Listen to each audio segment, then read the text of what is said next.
Sarcelles, au départ, c'est une utopie. C'est une ville nouvelle que l'on construit au lendemain de la guerre pour pallier au mal logé, pour pallier au mal logement. Et c'est donc le début de ces fameuses villes nouvelles dont Sarcelles est l'incarnation par excellence. À cette utopie urbanistique, eh bien, s'est additionnée une autre utopie, l'utopie du vivre ensemble entre des représentants de très nombreuses communautés qui sont venus vivre ici, qui sont venus des 4 coins du monde. Sarcelles, c'est la ville des communautés d'abord et avant tout, avec une très importante communauté juive, l'une des plus grandes d'Europe pendant très longtemps, mais aussi une très importante et la plus grande d'ailleurs d'Europe aussi, communauté assyro-chaldéenne. Il y a eu aussi les Antillais, des Algériens, des Marocains, et toutes ces communautés eh bien, sont arrivées ici à Sarcelles. Elles ont élu Sarcelles comme domicile et elles ont vécu ensemble.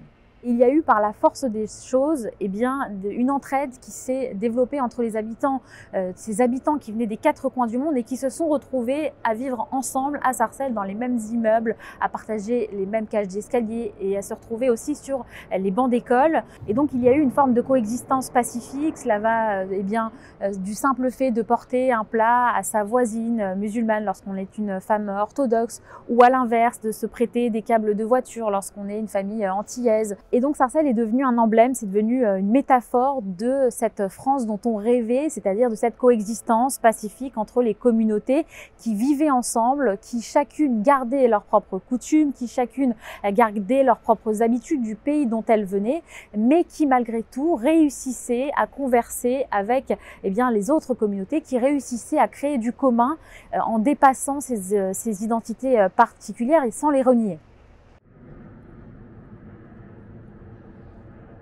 On est juste devant l'école Ozar HaTorah, l'école dans laquelle j'ai grandi, qui est un haut lieu de la vie juive sarcelloise. Et à l'époque où j'étais, il y avait des grillages qui étaient verts et qui laissaient entrevoir la lumière et qui laissaient entrevoir de l'intérieur ce qui se passait à l'extérieur. Mais aujourd'hui, aujourd'hui c'est des plaques qui montent au ciel et qui laissent plus rien voir de ce qui se passe à l'intérieur.